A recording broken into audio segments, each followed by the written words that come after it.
My Lords, I rise to speak to the amendment tabled in my name and kindly supported by Lord Mackay of Clashfern, Baroness Altman and the Earl of Lytton, which I very much hope the government will consider positively. My Lords, the reason I was sent to this House was because of my 19 years' work on family and children's issues. Every day for nearly 2 decades, I stepped through the wreckage of relationships destroyed by one parent poisoning the mind of a child against the other parent. Sometimes the abuser was a man, sometimes a woman. The gender was irrelevant.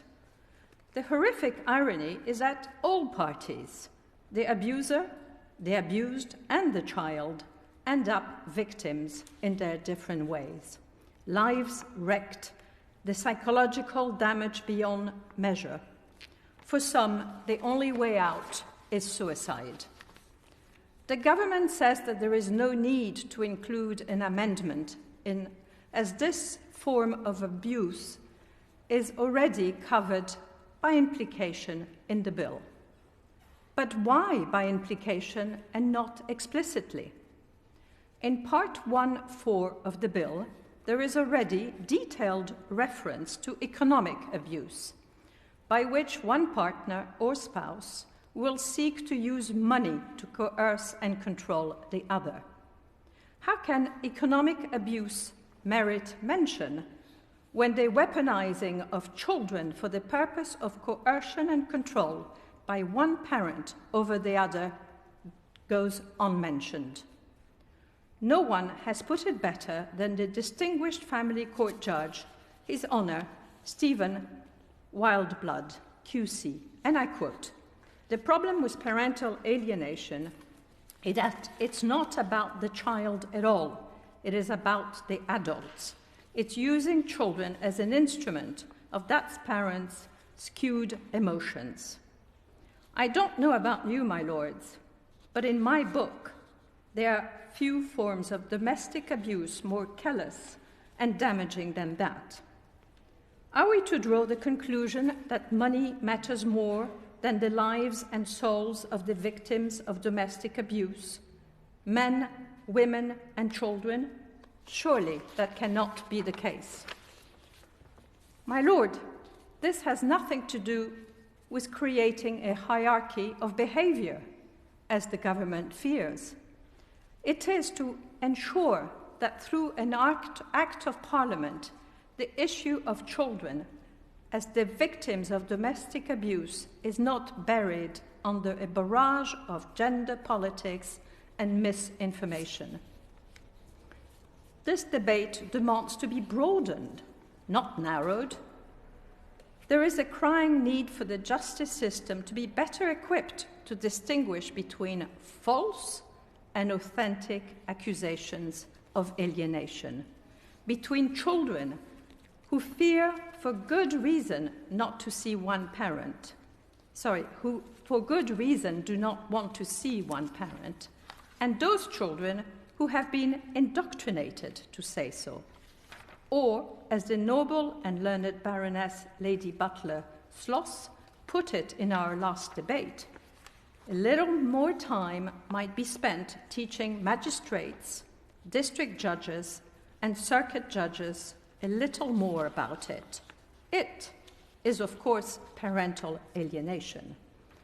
And there's the rub, the dreaded words, parental alienation. I regret to say that rational debate around this term has made well nigh impossible by the controversy and emotion which it attracts. That is why my amendment, instead of using the term, in effect describes what my supporters and I mean by it. That is, a parent's behavior deliberately designed to damage the relationship between a child of the parent and the other parent. Seen in that light, I cannot believe that any reasonable person can object to our amendment. Of course, I have every sympathy for women who fear that men will use parental alienation as a defense against well-founded claims of abuse. The last thing I want to do is to make life easier for an abusive and dishonest man. To the contrary, I believe that the effect of our amendment, far from disarming women victims, will strengthen their defense. But, my lords, it is plain wrong to assert that so-called parental alienation is a stratagem used exclusively by men against women. An example, Judge Wildblood was reported as saying in 2019, in an alienation case, the children would suffer, and I quote, significant and long-term emotional damage. Adding that, and I quote again, the cause of that harm lies squarely with this mother. Alienation exists. To deny it would be to deny that the earth is round. More to the point,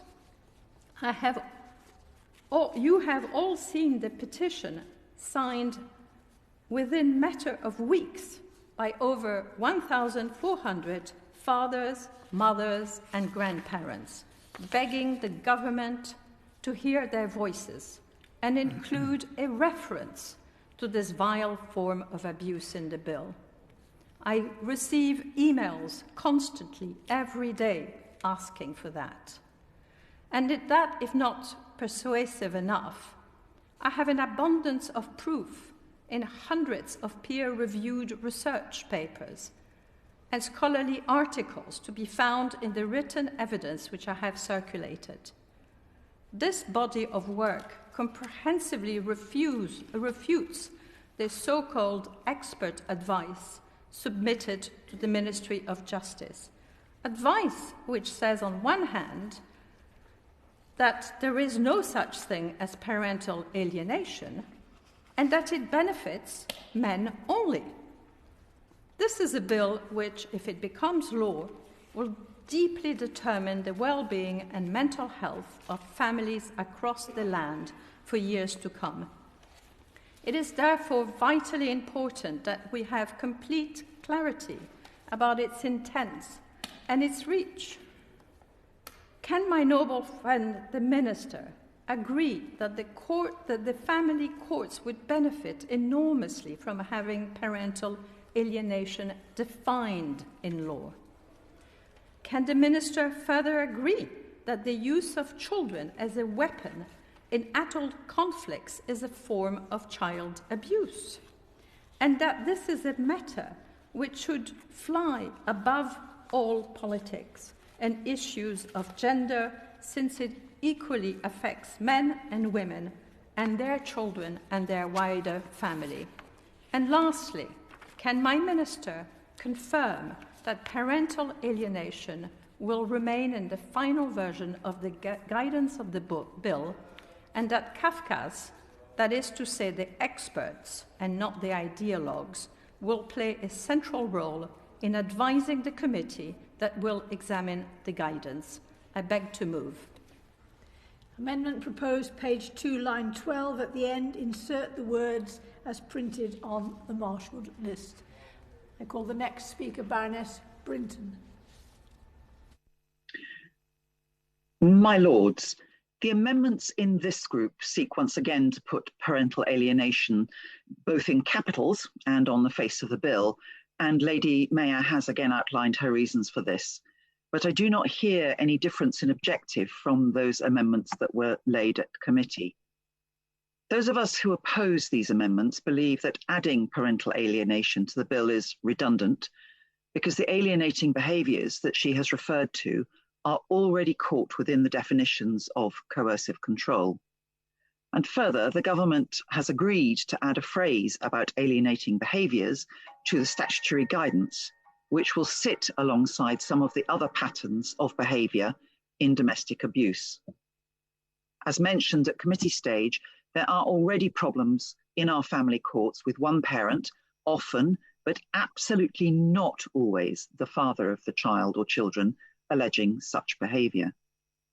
Unfortunately, as outlined in the Ministry of Justice Harms Panel report, fear of false allegations of parental alienation mean that survivors of abusive and coercive relationships and their children are suppressing evidence for fear that their charge of alienation will be made against them.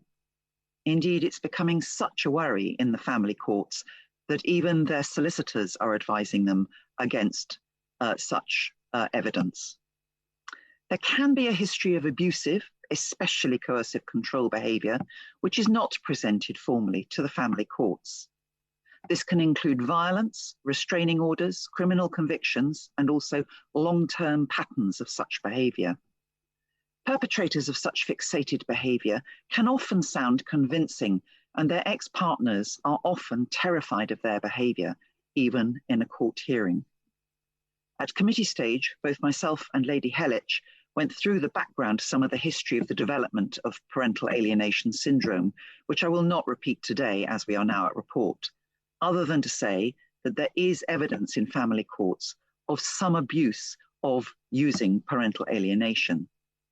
And there are some questions to be asked about the role of so-called experts in this area. Practice Direction 25B on the duties of an expert, the expert's report and arrangements for an expert to attend court is very clear on the requirements. Registration with a UK statutory body or appropriate academic qualifications, and they must have completed the training. There are concerns from contested cases that some experts in this area may not have met this high bar. So can I ask the Minister what checks there are to ensure that all experts' witnesses meet Practice Direction 25B? And that's also why Lady Hellich and my noble friend Lord Marks have Amendment 44 later on in this bill.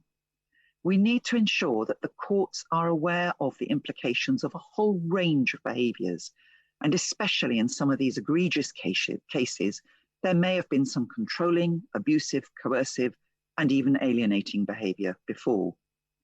And the definition of coercive control, which after many years campaigning by organisations like Women's Aid and others, is thankfully now a crime. So coercive control is an act or a pattern or acts of assault, threats, humiliation, and intimidation or other abuse that is used to harm, punish, or frighten the victim. And my lords, that seems to me to fit very well the definition that Lady Meyer has been seeking. And I do hope that on this basis, the noble Baroness will withdraw her amendments. Speaker Lord Winston.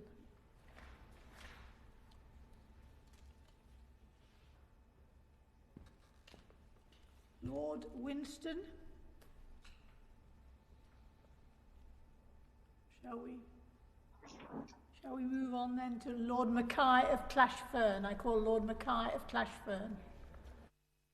Lords, I have supported this amendment on the basis that it shows what the general definitions reveal and include.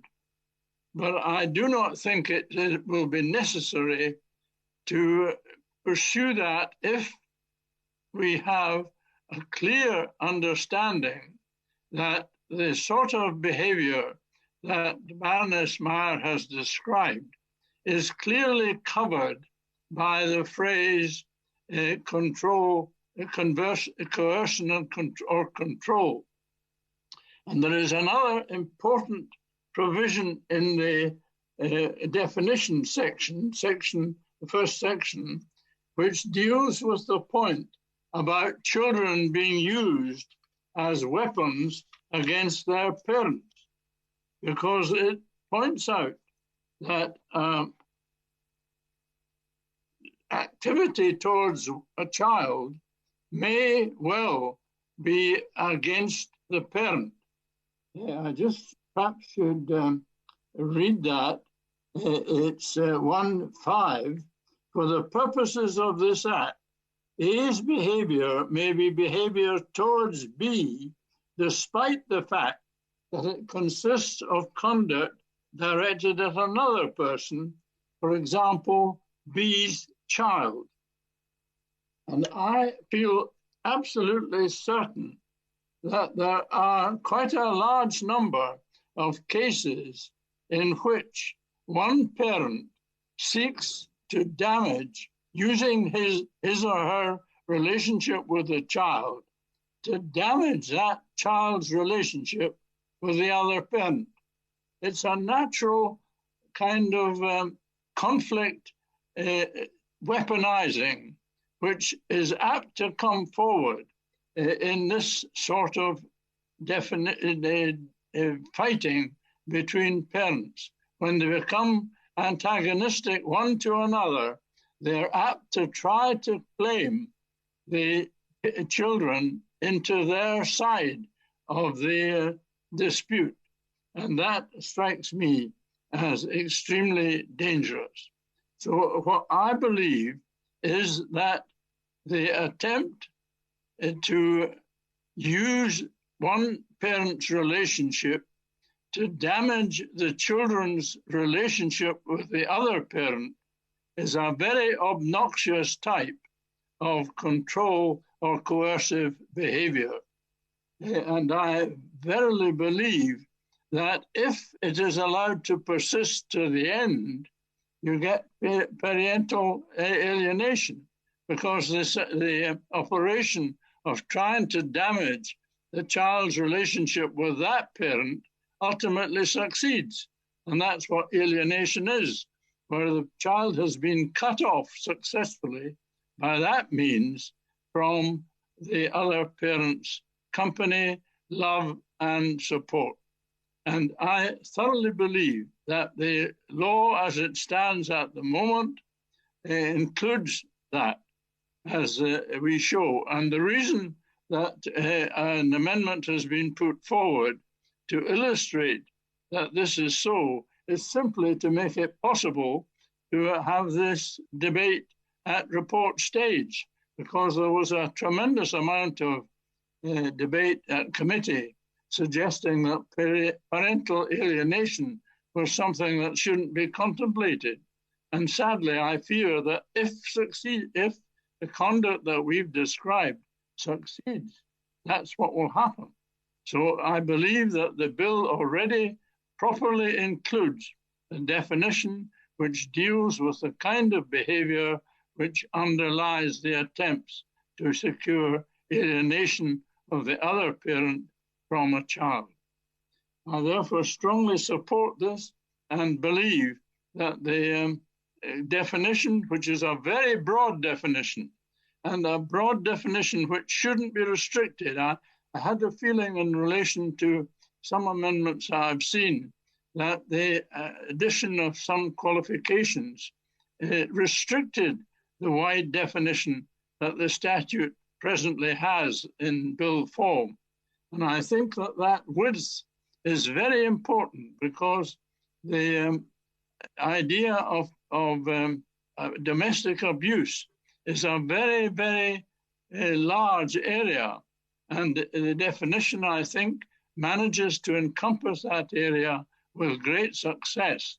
And therefore, so far as I'm concerned, this amendment is to illustrate that the conduct in question is included in the definition, but once that's accepted, as I hope it will be, the amendment is not necessary. Lord Lucas. My lords, that was a fascinating contribution to follow, as one would expect, and in some ways answers a lot of the questions that I've got. I am completely behind the purpose of this amendment.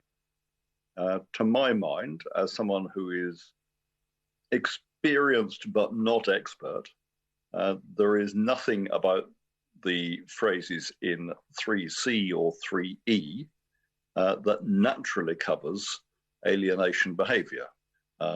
If one was to describe this in plain English, I don't think either of those concepts comfortably accommodate controlling behavior, which is something which, by its very nature, takes place remotely. Once you've got into the business of alienation, the two parents, if we're talking about that in the typical way, are not together.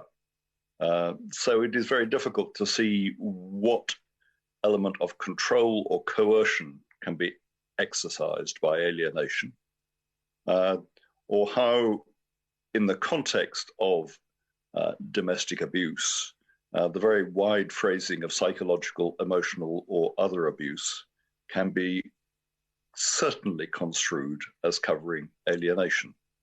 So I very much hope that the government will make it clear to me and to the public in general, by what it says and by what it does outside this bill, that alienation absolutely is covered.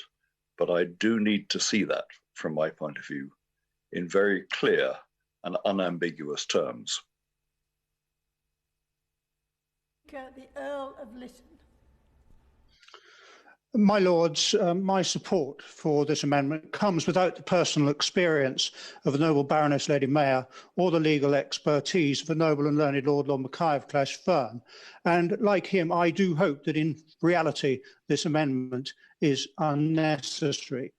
But I cannot proceed without paying tribute to the noble Baroness for her unstinting efforts to ensure that alienation of children by one parent against another is indeed accorded its proper place in discussion on this bill.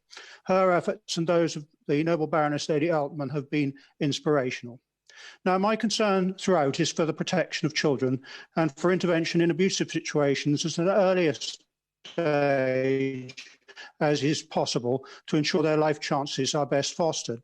I believe it's well understood by psychologists that perpetrators of controlling and coercive behaviour will often try to separate their victim from outside contact, from friends, family, religious or social groups, and even to preventing the very means of communication necessary to seek help.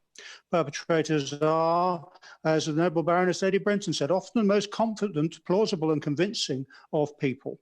Their victims, by comparison, are often confused, anxious and timid, and both may have deeper attachment issues.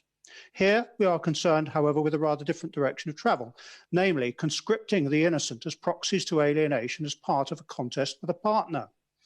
There are doubtless many versions of this, commonly using a weak or compliant adult proxy, but there is one type that warrants, in my opinion, special attention, and that is the deliberate enmeshing of children of a relationship by one party as a tool or lever against the other. No other identifiable category so conveniently presents itself as a vehicle for this leverage. No other proxy is so trustingly vulnerable to exploitation or is so readily damaged both in the short and long term by such actions. Now, it may be a self-justification of the perpetrator that it is for the better protection of the children from the other partner. And of course, it merely invites retaliation by precisely the same means. I have mentioned before the perils of a wholly adversarial and corrosive, no-holds-barred approach to sorting these matters of domestic contest out. And the resident parent is, of course, clearly in a strong position to influence, and issues such as access to children and much else may hang on this. The very presence of children may paradoxically prevent the sort of clean break that some might wish for. Typically, they are and remain, the children are and remain the biological offspring of both partners. What they receive from ancestors may influence what they pass down to their own offspring in turn. The toxic adversarial circumstances of relationship breakdown of adults seems to me something that is capable of rendering them particular harm. Children, as minors, are entitled to protection of their parents, and where that protection fails, to the protection of society. And society is bound, in my opinion, to take note of those impacts on them that might lead to perpetuation of abuse in future generations. Now, I've been surprised by the degree of antipathy I've experienced following the parental alienation amendment at committee stage. I didn't think that this was in the least bit controversial, nor worthy of such sustained criticism, but I have been heartened by the comments of many others from both male and female viewpoints, and I thank them all for the trouble they have taken to write to me. Now, the first criticism is that parental alienation isn't defined. But I think it's accepted that alienating activity does exist and has long been recognised, so I take it that the use of children as proxies in the process suffers in this instance from liability to multiple interpretations. But until recently, what we now know as domestic abuse was referred to as domestic violence. So the process of definition and refinement of terms is ongoing work in progress, and I do not think it affords any grounds for inaction. Absence of definition may be a factor for campaigning organisations and in legal circles, but my impression is that psychologists are very clear what it is, how to recognise it, and indeed how those involved can be helped. This, of course, ties in with the views of those who feel that psychology and judicial process should work more closely and effectively. Secondly, I was accused of being an apologist for the work of a Dr. Gardner, who apparently first coined the parental alienation phrase. Well, I believe that things have moved on in the last 40 years, and the concept of PA has been substantially refined, and that research by psychologists has moved on accordingly. So I really feel that that criticism has long ago been superseded. The third criticism is one that parental alienation is simply part of a larger category of coercion and controlling activity, point made in a briefing by the Victims Commissioner. However, I observe that the particular circumstances of deliberately enmeshing children as proxies in an adult battle are relatively self-contained. Then there are special parental and societal responsibilities towards and particular vulnerabilities associated with this category of young person. Thirdly, it obviously has potential to cause great damage to children's life chances. And finally, it's identifiable, and in many cases, I believe it's preventable. So I do not see this as another manifestation in a generality of coercion and control, but something much more specific. And the final matter is that parental alienation is used as a tool for abusers to get back at their partners with potentially significant outcomes. It's not for me to comment on the twists and turns of clever advocacy in the courts or on any perceived deficiency in the way that decisions are reached in the best interests of the child. But I would hope in future that progress will be aided by the excellent work of CAFCAS, whose resources might usefully be enhanced. Now, the ministers were kind enough to arrange a meeting on this matter a few days ago, and I thank them very much for that. I say again what I said then. The matter having now been raised, as inevitably it would be, then doing nothing may be as detrimental as detractors suggest would be the case were the amendment to be agreed. Inaction risks leaving this specific evil in limbo to be the subject of further legal battles and yet more damage to young lives. So finally, I say to ministers, the government needs to act, if not in this bill, then in guidance, so that we identify and name this particular type of alienation for what it is, namely a form of domestic abuse, and furthermore signal that this is no longer a lever to be used in adult conflict. But I finish where I started by saying I hope in the end it will be found that this amendment is in fact unnecessary. Thank you. Baroness Sanderson of Welton. My Lords, personally I agree with the government's decision to keep a broad definition of domestic abuse, and in so doing I believe the coercive nature of alienation is covered in this bill.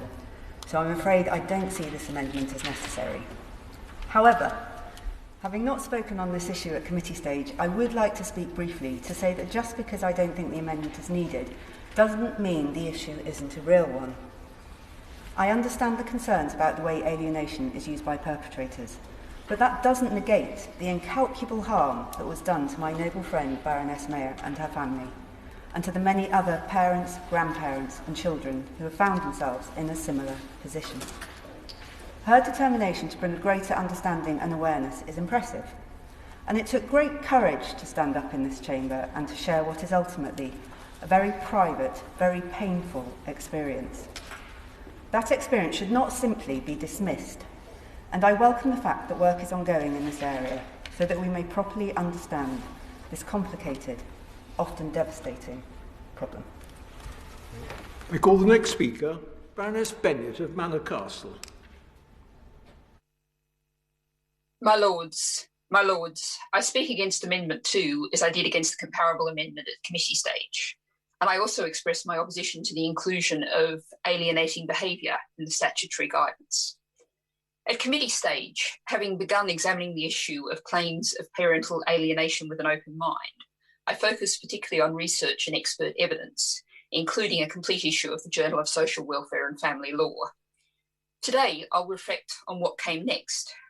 As I expected, having spoken in your Lordship's house, written an accompanying op-ed, and shared both outputs on social media, I got a significant amount of response.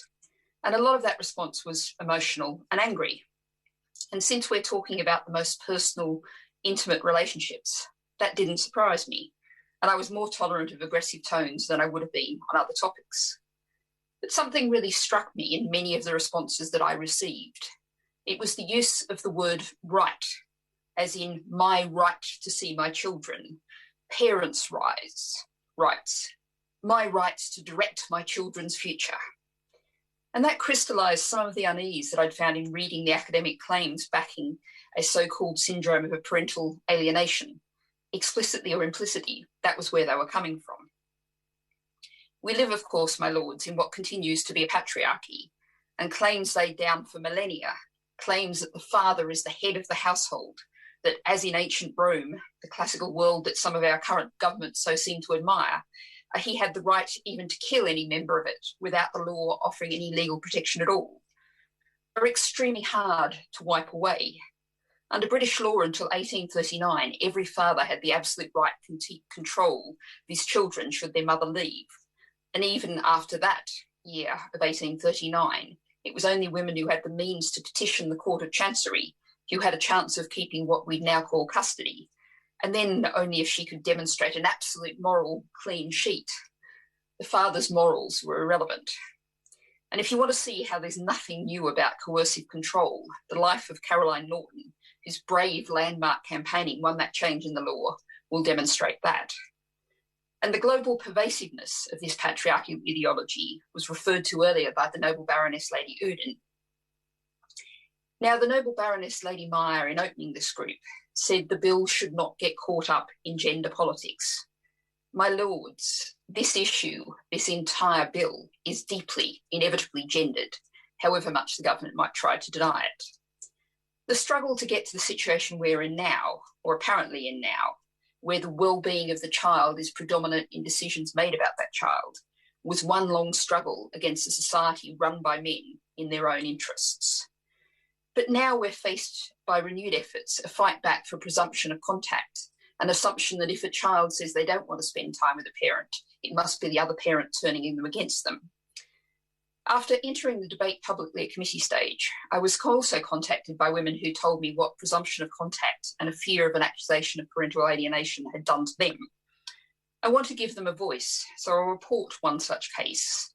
I'll call her Camilla, although that isn't her name. Her account was of 7 years of hellish coercive control and physical assault. She remained, at least in part, because the partner concerned told her that he'd claim parental alienation if she left and didn't allow wide access to the children. And she was concerned about what would happen in that access. And after Camilla had left the relationship, and she went through court case after court case as he claimed rights for parental access while not paying child maintenance that he could have afforded, while alleging that children's expressions of desire not to spend time with him was a result of so-called parental alienation.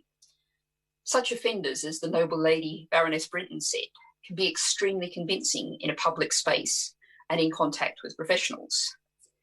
For fear of not being believed, Camilla told her child that should anything bad happen when he was with his father, the child should not tell her, but should instead tell an official authority figure.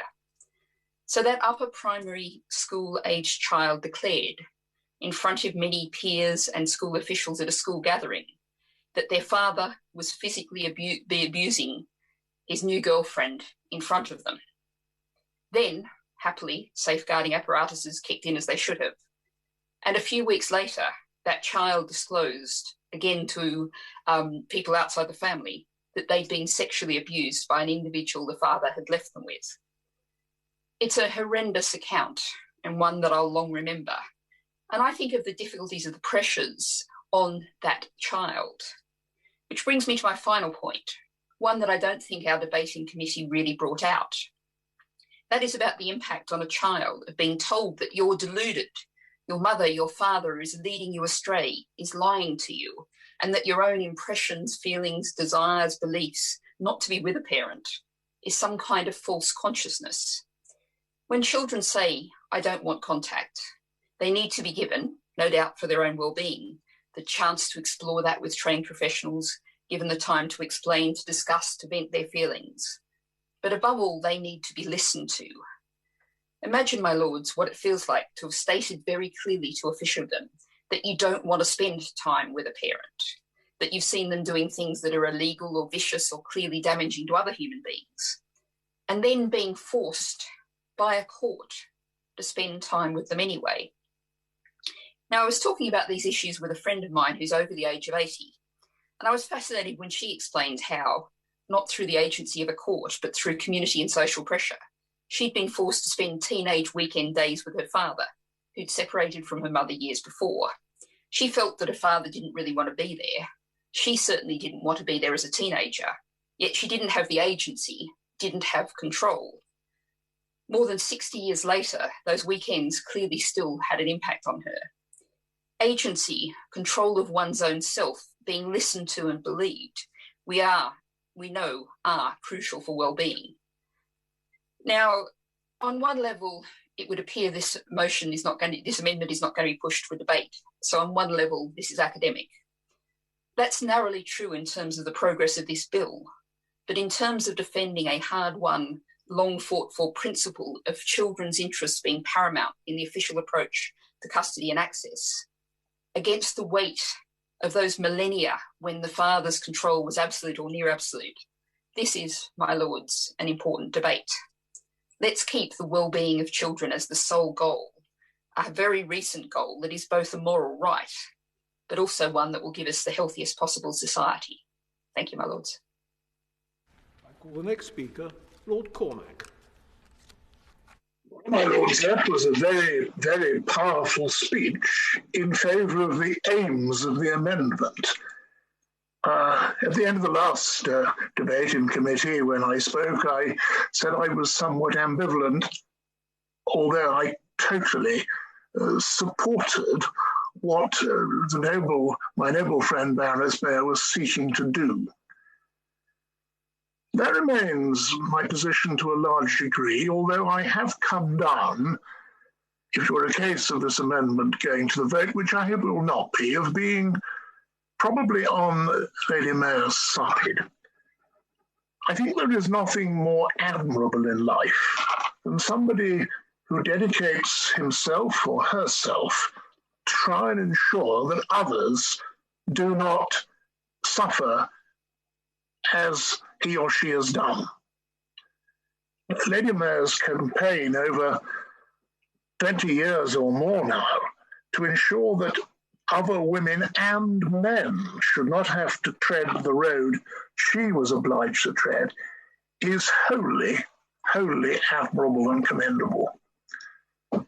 Because, my lords, there is nothing more wicked, and I choose my words with some care, nothing more wicked than seeking to corrupt the mind of a child, and particularly seeking to corrupt the mind of a child so that that child is turned against either its father or, as is more often, sadly, its birth mother.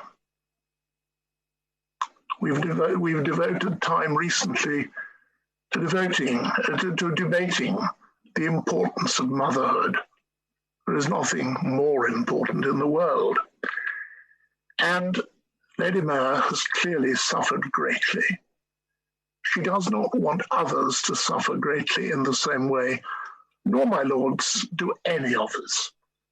It's a question of how we achieve her aim without making this bill more difficult. And as I listen to the noble Earl, the Earl of Lytton, and to my noble and learned friend, Lord Mackay of Clashfern, I thought that between them they'd got it right.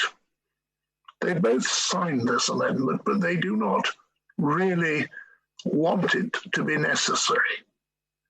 I think what is crucially important is that when my noble friend, the Minister, comes to reply, She recognises the enormity of the problem, to which Lady Meyer has bravely drawn our attention, and that cannot have been easy, and promises that we will have guidance to go with this bill that will make it absolutely clear beyond any shadow of any doubt that anyone who indulges in the sort of behaviour indulged in by Lady Meyer's former husband is falling foul of the law in a very real way. The corruption of children is something that is beyond the pale in any civilized society. And this bill, and I refer to it again as a landmark bill, which it is, wants to set the benchmark, needs to set the benchmark of how we regard these things for the next quarter of a century or more. So, my lords, I hope my noble friend who will reply to this debate will be able to satisfy my other noble friend, Lady Meyer, that her concerns are truly understood and that those who put others through the ordeal which she was put will be punished for it. Lord McConnell of Glen-Scorodale, who is next on the list, has withdrawn. So I call Baroness Watkins of Tavistock. My Lords, I stand to support this amendment in the name of the noble Baroness Meyer and to thank her for all the work she's done to try and minimise the amount of involvement within the bill that is necessary to make us all aware of this important issue.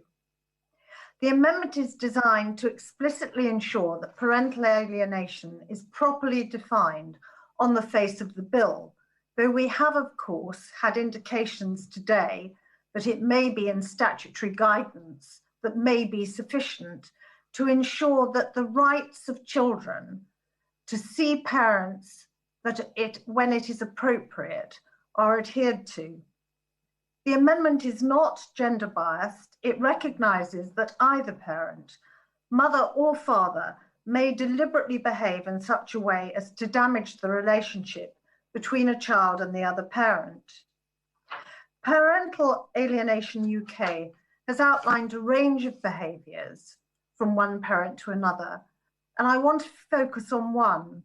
When a parent makes false allegations of abuse, fitness to parent, substance abuse, or mental health problems. I have worked with people with severe enduring mental health problems, where when they have been severely ill and psychotic, it has been inappropriate for them to see their children. However, it is absolutely clear that with modern treatment and access to supervised contact, most parents at some point in time should be able to see their children. And that isn't because of the parent's right. It is about the child's right to know that the parent actually loves them and wants to see them, even if they're not in a position to look after them on a permanent basis. Therefore, I believe as soon as is practicable, supervised access should be organised for children if they want to see the other parent, i.e. the one they don't live with, and if that parent is well enough to see them. It is important that children know that both their parents want to stay in contact. And if this is the case, then when the child becomes an adult, they're in a position to decide for themselves how much contact to maintain with each parent. But I've heard others oppose this amendment and equally believe that no child should be made to see a parent without supervision if the court has decided that this would be inappropriate. And I completely agree that we should recognise the vital role in CAFCAS in this situation. But it is demeaning if a parent of your child destroys letters and mementos and gifts that you send them, perhaps while you are too ill to see them. And these kind of behaviours should be deliberately excluded, and parents should be encouraged to try and work together through mediation. It should obviously be for the courts to decide and to determine whether parental alienation is occurring, and to make decisions for access between a child and a parent, always based on the best interests of this child.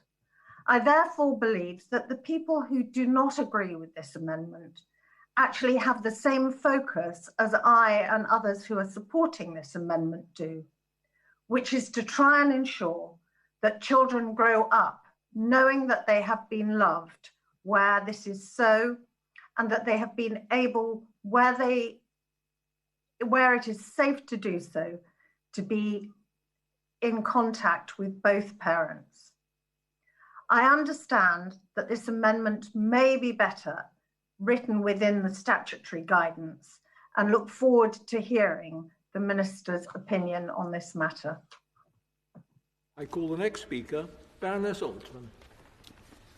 My Lords, I have added my name to this amendment, and I would like to pay tribute to my noble friend Lady Meyer for the work that she has done, for the effort that she has put into, as my noble friend Lord Cormac was saying, trying to make sure that the suffering she has been through is not repeated, or should it be so, that the victims have proper protection under the law.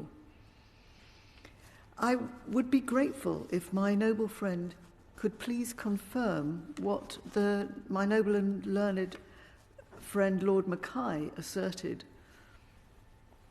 that the deliberately broad definitions in this bill, which I know my noble friend the Minister has explained to us, are groundbreaking and deliberately so, and provide the widest possible access to justice for victims by having broad definitions under which others can fall. But in Clause 1, subsection 3C, controlling behaviour, coercive behaviour, and 3E, psychological, emotional, or other abuse, and Clause 1, subsection 3.5, conduct directed at their child, will actually cover situations where a parent deliberately damages the relationship between their child and the other parent in order to alienate that child. A father, for example, of African origin who wrote to me about his partner who had been turning their 4-year-old child against him since they decided to divorce. The child, previously loving, suddenly did not wish to spend time with him. He says, "My ex made several unfounded allegations of domestic abuse to stop me from seeing my child. Not a single allegation was proven or true, but she constantly and unjustifiably obstructed my contact with my child. I recall a year ago, my child refused to have a bath that I had run for him. He said his mother told him Daddy puts witchcraft in the tub. And he says that the alienation built up over time so that the child refuses now to see him. My Lords, would that father, can my noble friend confirm, have protection under the terms of this bill? Or indeed, a personal experience that I have of other situations of parents being cut out from the lives of their children, the children being manipulated or weaponized, and indeed the wider family being cut off from grandchildren and nieces and nephews. My Lords, I would never want a child to be forced to be with an abusive parent. But in cases such as a friend of mine who met a new partner, whose ex-partner met a new partner from Australia and wanted to move there, decided to try and break the children away from their parent. And in that instance, they were told, Daddy doesn't love you because you look like me and Daddy hates me. If you see Daddy, I will get sad. If you see Daddy, he will kidnap you because he doesn't want me to be with you anymore. If you say that you hate Daddy and you don't want to see him, I will buy you a bike or I will take you on holiday. My lords, this is something that has really happened. And I hope that my noble friend will confirm that victims of such alienation will automatically be covered under the broad definitions so that we will not need to press this amendment to a vote. And I do hope that the controversy that seems to have been caused by this term parental alienation, and indeed which has driven the different wording of the amendment that we are currently discussing, can be settled by being tested in court. And I actually fully agree with the noble lady Baroness Bennett when she says the child does need to be listened to and it needs to be assessed by professionals. That is the key, my lords. If the courts are aware that such alienation and such examples may indeed happen, and sadly are not completely rare occurrences, as my noble friend Lady Meyer said, we have had well over 1,000 signatures in a very short space of time from parents who themselves have suffered this form of abuse. So if the courts are looking for this situation and can bring in experts to assess whether what the child is saying has been driven by fear instilled in them by the other parent unnecessarily, unreasonably, or deliberately to rupture the relationship with that parent, then the justice system will be able to differentiate between the genuine cases where a domestic abuser or an abuser of children should not be having unsupervised contact with their own child, and the cases such as have been described and such as are clearly identified in academic studies and academic evidence that parents who would otherwise be able to enjoy a relationship with their child are denied that opportunity, and the child is denied access to that parent and their family, which can cause lifelong mental and emotional damage to the child and indeed to the parent, and sadly in some cases has caused suicide because of the distress of being broken away from one's children or indeed grandchildren. I hope that my noble friend the Minister will be able to confirm that this is indeed covered by the bill, and I look forward to hearing what she has to say. I call the next speaker, Baroness Fox of Buckley. It's a pleasure to follow the noble lady Baroness Altman. That was so well articulated, passionate and thought-provoking. And I also echo and hear her comments on Lady Meyer's exemplary work on this issue. I have previously expressed concern that this bill is too widely expanding the definition of domestic abuse, because I worry that some categorisations of abuse, such as emotional and psychological abuse, are too subjective and broad to guarantee justice. And every time I look, there's a new category of abuse added. We've just heard from the noble Lord Wolston of Tredegar that we now have spiritual abuse. And even the focus on domestic abuse is endangered as we stretch what constitutes the word domestic far wider than I think is helpful. My concern is that too much is being thrown at the bill, and that means that agencies and the police won't be able to see the wood for the trees.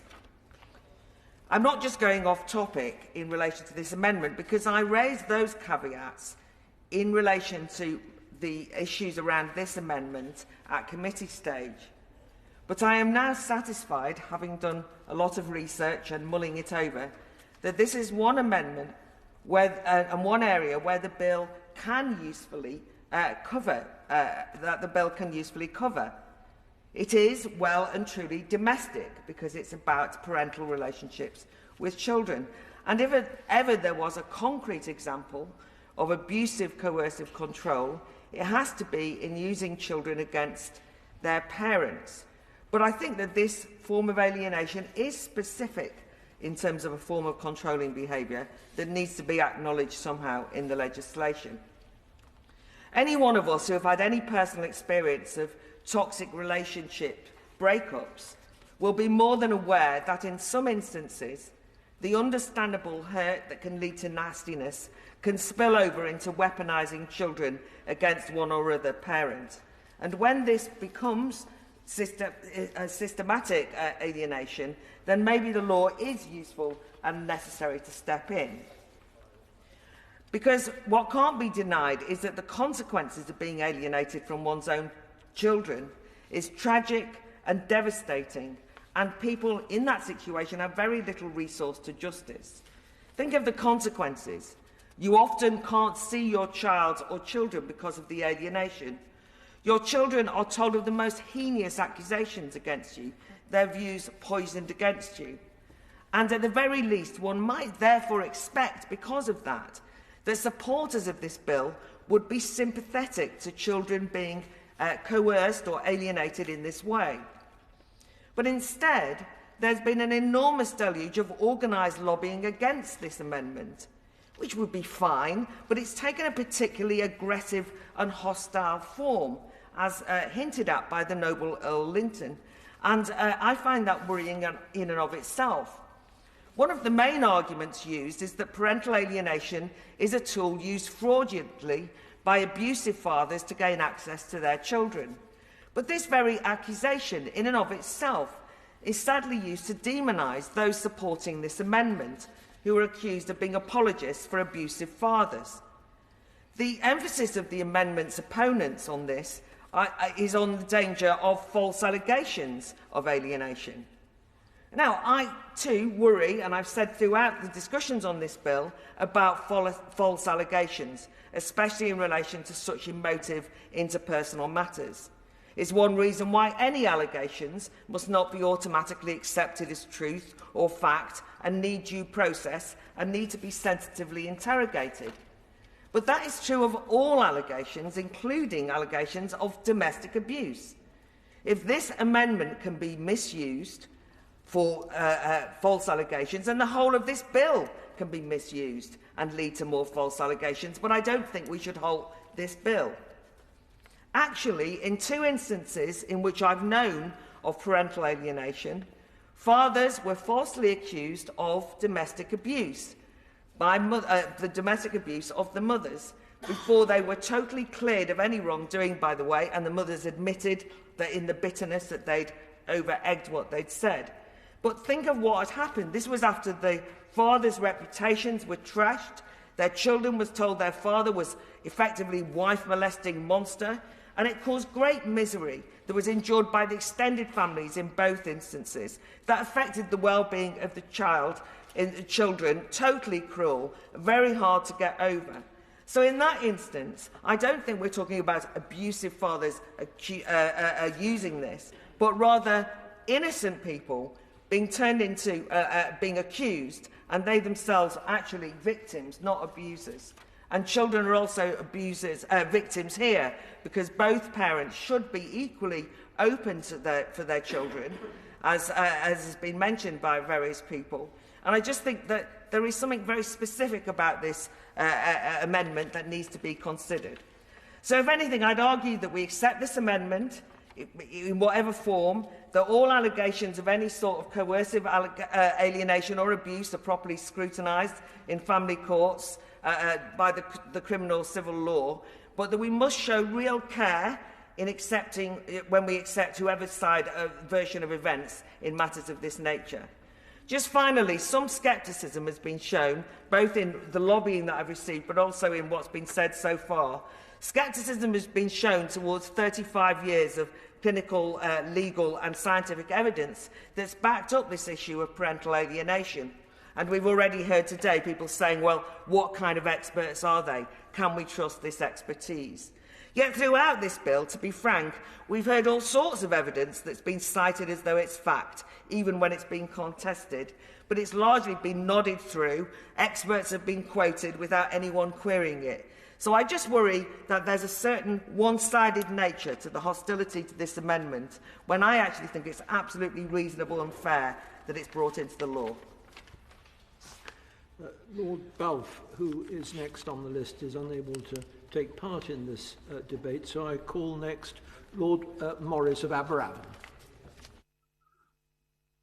My Lords, it's a pleasure to say that it is beyond argument that this is an important bill. In my professional career, I dealt with many cases of child abuse. I practiced at the criminal bar and not at the family bar.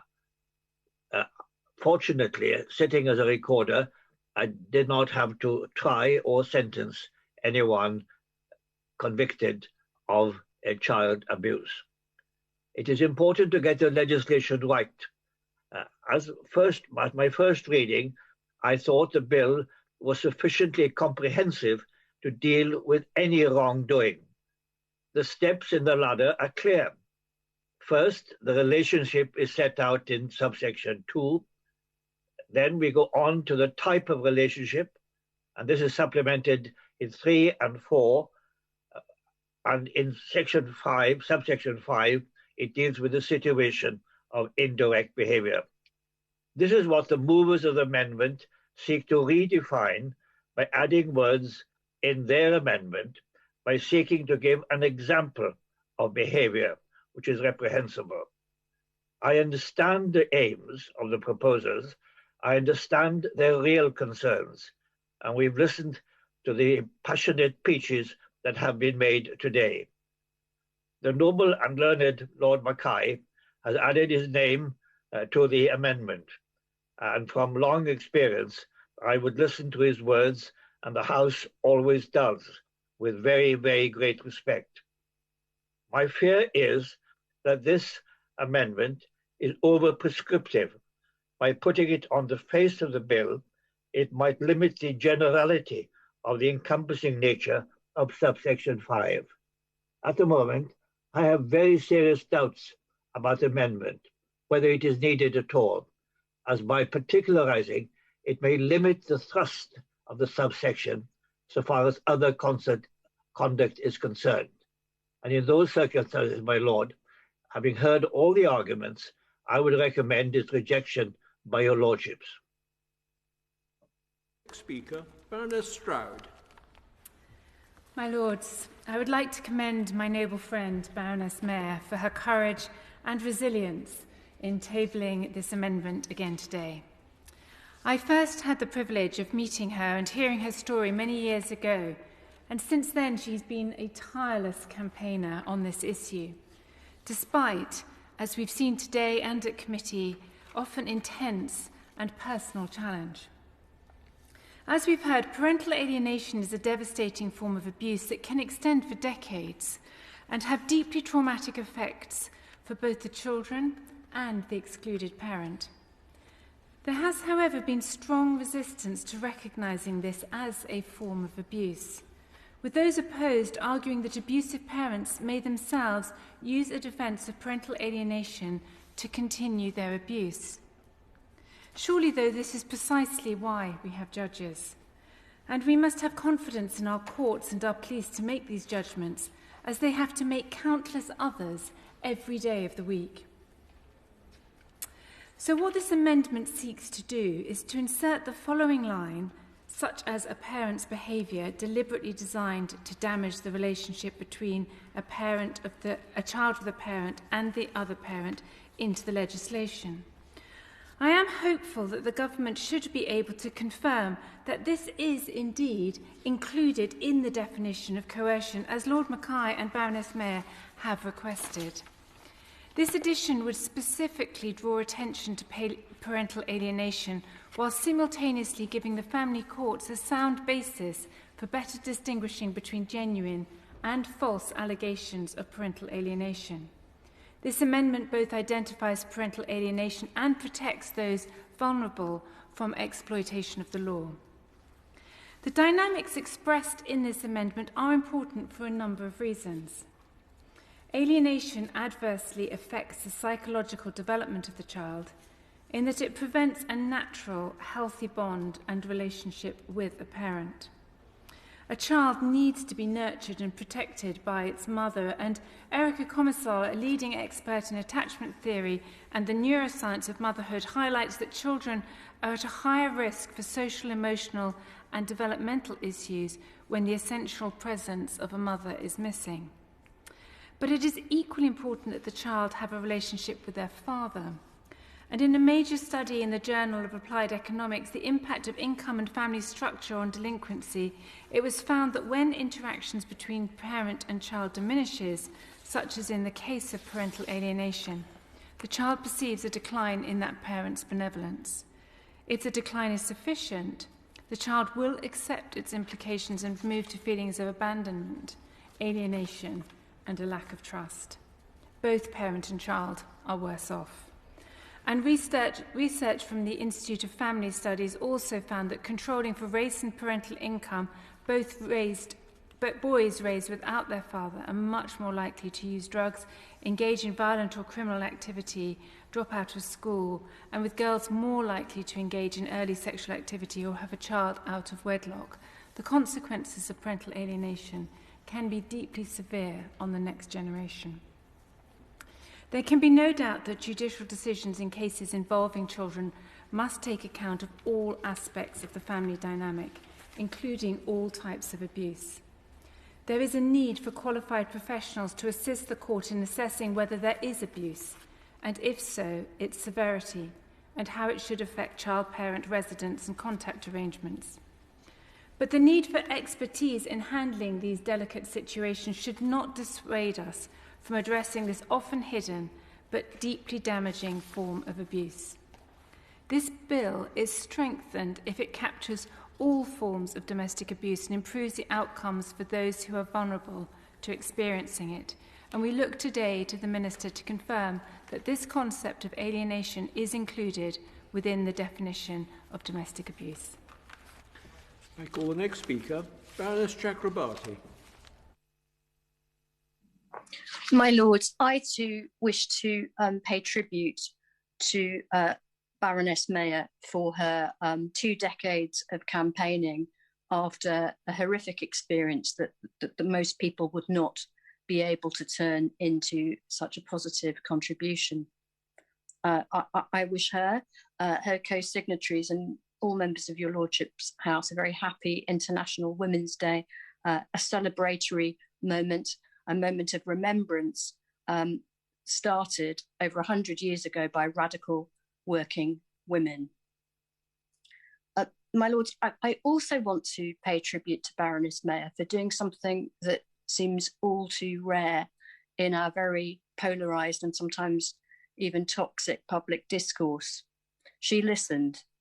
I didn't participate in this part of the debate at the committee stage, but I was struck very much by her speech, but also, however, by contributions informed by the work of various women's organisations and survivor organisations in particular about the contested or loaded nature of this term parental alienation. I'm not a psychologist, a social worker, or an expert on this topic, but I was moved by contributions from those who are, not least Baroness Bennett of Manor Castle. It seems to me that Baroness Meyer did indeed listen and attempted in her reformulation to address behaviour rather than syndromes in a precise way that's more appropriate for legislation around difficult issues. I have no doubt that there are many abusive men who will seek to use this term alienation as a stick with which to beat the surviving former partner. But I equally, my lords, have no doubt that men and women are capable of weaponising their children during terrible relationship breakdowns. I have no doubt that this is a gendered world and a very unequal world, whether we like it or not. And this inequality affects women, but also men and boys. And it's a very vicious spiral indeed. But my lords, I now turn to the actual precise drafting of both the amendment and the bill as it is, because I have to agree with Lady Mayer's co-signatory, the noble and learned Lord Mackay of Clashburn, and indeed my own noble and learned friend, Lord Morris of Aberavon. It seems to me that it is absolutely beyond doubt that to quote the noble Earl Lytton, to use a child as a proxy in dispute between parents, to weaponize them, to manipulate them in the way described, whether the perpetrator is male or female, is undisputably covered by the bill as it's currently drafted. Briefly to explain why, because physical or sexual, violent or threatening, controlling or coercive, economic, psychological or emotional, that's clause 1(3)(e), abuse is covered. And secondly, and crucially, in clause 1(5), this behaviour is taken as directed towards the victim of domestic abuse, even if it's directed at another person, for example, that person's child. And so if you combine that very explicit reference to behaviour directed at a child as a means of getting at the victim of domestic abuse with the earlier categories of controlling behaviour or psychological and emotional abuse in particular, there is no doubt in my mind that Lady Mayer's concern about a parent's behaviour deliberately designed to damage the relationship, etc., is covered. That being the case, I think it is a mistake to add a such as. A such as is always difficult and potentially dangerous as a matter of statutory construction for the reasons given by my noble and learned friend, Lord Morris of Aberavon. And in this particular context, my concern is as follows. If we were at the end of clause 1(5) to say such as deliberately designed to damage, what about the situation where a child is threatened with violence rather than being manipulated for the purposes of destroying the relationship with the other child? That such as has not been included. And we don't want to, in any sense, suggest a hierarchy of abuse or to emphasise the manipulation against another parent over, for example, threatening a child with violence. If you leave me, I will poison your child against you. It is a terrible threat, but if you leave me, I will beat up the children. If you leave me, I will cut off the children. These are all terrible evils that it seems to me this bill, as it's currently drafted, these are evils that were intended to be addressed and are addressed. Now, I hope that the noble lady, the minister, will agree with that construction. I think it's beyond doubt, but it's for her, obviously, as the minister to say whether I'm right or not. And if she does agree with my construction that this is clearly covered, in particular by the use of clause 1(5), then I really do hope that, as perhaps indicated by the noble and learned Lord Mackay of Clashburn, Lady Meyer will feel able to withdraw this amendment, not because it depends on statutory guidance That will no doubt be argued about, and the detail of that will be got right, and there's more room for all sorts of psychological debates about syndromes, etc. Perhaps that's not my place. Not because of the guidance, but because the clause as drafted already covers the evil that Lady Meyer has spent so many years trying to address. And of course, if the noble lady, the minister, is of that view and puts it on the record, that will be a matter of pepper and heart and public record. So with that, I really do congratulate everyone who's spoken in this debate, particularly Lady Meyer, for listening, for courage, and others who perhaps disagreed with her amendment, but nonetheless understands that this is a terrible thing to do to a child. I agree with Lady Bennett that the child does come first from a human rights perspective. This is a terrible thing to do to a child, but it's also a heartbreaking thing to do to a former partner. I call the next speaker, Lord Curry of Kirkharle. My Lords, I wish to support the purpose of this amendment, and in doing so, I also want to pay tribute to Baroness Meyer's work on this matter. She has been consistent in her determined efforts to ensure that the impact on children is not forgotten in debates on this bill, and that parental alienation is much better defined than is the case at present. So I do believe the bill would benefit from greater clarification. My Lords, it is vital that amongst the many difficult and complex issues within this bill, that we consider the impact parental behavior can have on their children. Sadly, there are times when the actions of one parent can, over time, damage and diminish the child's relationship with the other parent. My Lords, I decided to participate in this debate because I've witnessed this behavior and the devastating impact it can have. Through manipulation, the loss of self-esteem, of confidence, and the fear of even correcting a child for misbehavior in case it results in reporting back to the other parents, and in doing so perpetuate the abuse and alienation. This can obviously have lasting emotional and psychological effect on the parent, but also, and importantly, on the child. As has been stated a number of times, these are complex and sensitive issues, and as such, incidents must be handled with extreme care, bearing in mind the particular circumstances of each individual case.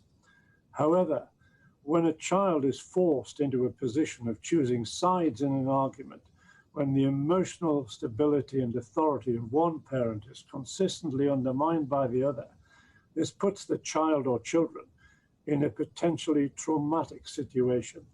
This should, my Lords, be considered a form of abuse and be included within the scope of the bill. The consequence can include insomnia, depression, lack of confidence, as well as long-term difficulties in rebuilding relationships and in relationships with others. This amendment makes it clear that damaging the relationship between a child and a parent is abusive behavior. This, by extension, makes the bill more thorough in the abuse it identifies and seeks to prevent. My Lords, I acknowledge the wise advice from learned lords during this debate, and I do hope the noble Baroness, the Minister, will respond positively to this discussion. Thank you. I call the next speaker, Lord Polak. My Lords, I spoke in support of my noble friend Lady Meyer's amendment at committee stage, and do so again. And I would like to congratulate my noble friend Lord Cormac, for I agreed with his every word. I continue to read, and I continue to listen. The arguments have been well made, and again I pay tribute to my noble friend Lady Meyer for her courage and for her resilience. But what is clear to me is that there are difficulties, and there are opinions, and there are alternative views. My Lords, all that is legitimate. What is not legitimate is that experiences and feelings of those who have suffered from alienation are either denied a voice or told that this does not happen. It plainly does. The noble Lady Chakrabarti made a sensible point about the danger of creating a hierarchy of abuse, which I agree with. So can my noble friend, the Minister, assure me that the genuine and real cases of parental alienation, of which sadly there are many, must be heard, and that it could be a severe form of abuse if mention of parental alienation is not made within the guidance? The next speaker, Baroness Hoey. My Lords, I have no hesitation in supporting the aims of this amendment, in standing in the name of my friend Baroness Meyer and others. And I do feel very strongly that I will listen certainly to what the Minister is going to say, because there are difficulties, obviously, and I've listened to some of the opposition to the amendment, although there does seem to be a very general agreement on the principles. And it's now become a very wide-ranging domestic abuse bill. So I really do need to be satisfied that the aims and principles of what we are trying to do in this amendment, and what my noble friend Baroness Meyer is trying to do, is actually going to be satisfied without the amendment. I believe that we should be using this bill to protect children and their victim mothers or fathers from psychological, abusive and coercive control. And during my 30 years as a Member of Parliament, I had so many cases of parents, male and female, coming to see me and telling me in harrowing tones what was happening. Now, they didn't use the word parental alienation. It's a very Americanized term, which I personally don't like at all. But I listened to some of the ways in which they talked very simply about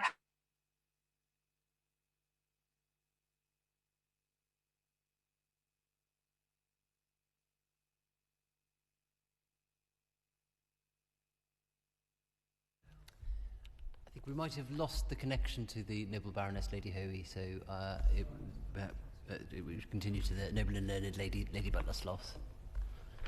My Lords, I understand and sympathise with those who've been the victims of a spouse or partner who has turned the children of their family against them.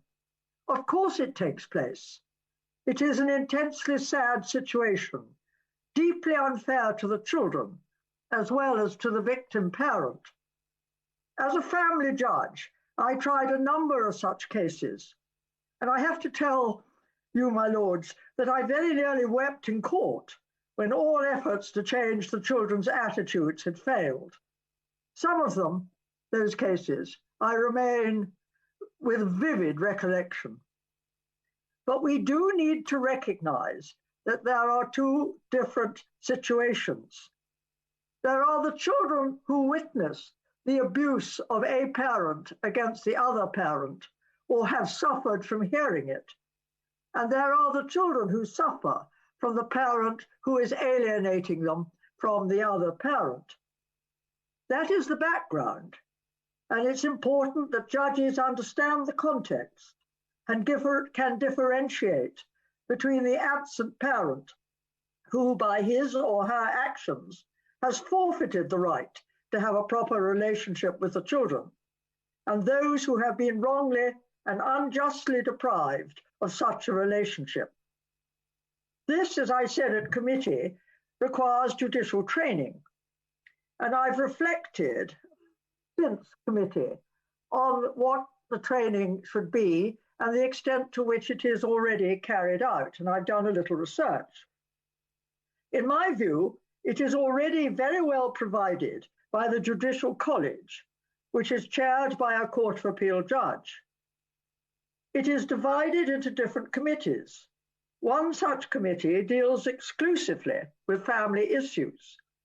When I was a High Court judge, I was for several years the chairman of the family committee of the predecessor of the college. Newly appointed judges have mandatory training before they can try family cases. And there is regular, continuing training for family judges and magistrates. Lords, I'm terribly sorry to interrupt the noble and learned lady, but I think she may be speaking to a later amendment, which we will reach Group 9. We're currently speaking to the amendment in the name of the noble Lady Baroness Meyer on parental alienation.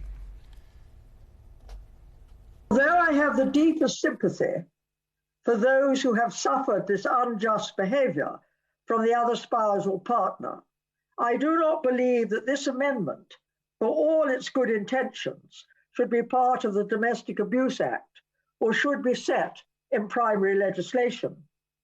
It is telling the judges to do what they do already and will not change the situations on the ground. I do not believe the moral or psychological effect of primary legislation will have any effect upon those who behave in such a way, nor help the sufferers of this serious unfair behaviour.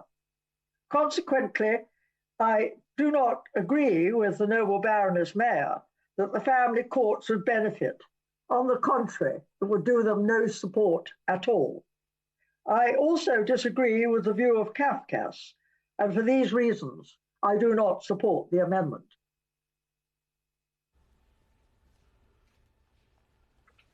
I call Lord Harris of Pendergarth. My Lords, I was very distressed during the committee stage of this bill at the way the House has become so polarised over this amendment. I believe a way can and should be found to do justice to both sides of the argument, for both raise real and very serious concerns. Clearly, the term parental alienation has become controversial, coming as it does in the United States, where it has been so closely linked with gender politics.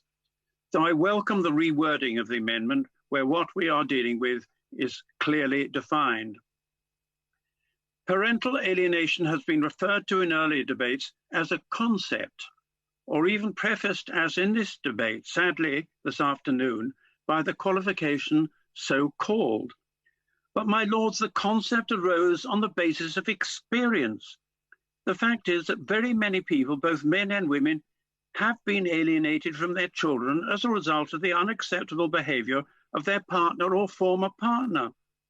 That it exists, I've absolutely no doubt at all. Do the opponents of this amendment really doubt this? At the same time, it is clear, particularly from the evidence of Women's Aid, that there are some people who use the concept of parental alienation to cover up child abuse. I'm sure this happens, and I can believe that the greatest number of perpetrators are men. So, my lords, we're dealing with two realities, both of which have to be taken into account. In any given case, the evidence has to be heard and assessed and judgment given. My lords, this is what courts are for. This is what Kafkas is for. They know what it is and can recognize it for what it is. They have developed the Child Impact Assessment Framework to, I quote, identify how children are experiencing parental separation and to assess the impact of different case factors on them, including parental alienation. At the same time, they will be very well aware that there are cases where this is a cover for child abuse. They too can recognize for it for what it is. These are very, very difficult decisions. I wouldn't like to have to make them myself. But the point is, my lord, that there are people who are trained to make such decisions and the courts use them. So I very much hope that the government will accept this amendment, or at least as the noble and noble Lord Mackay has suggested, that the wording proposed in the amendment is clearly understood to be an example of coercion and that this is set out equally clearly in statutory guidance.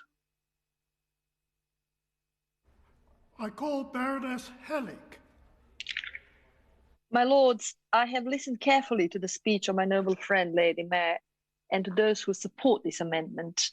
I recognize their sincerity and good intentions and their desire to do the right thing for victims of abuse and above all for children.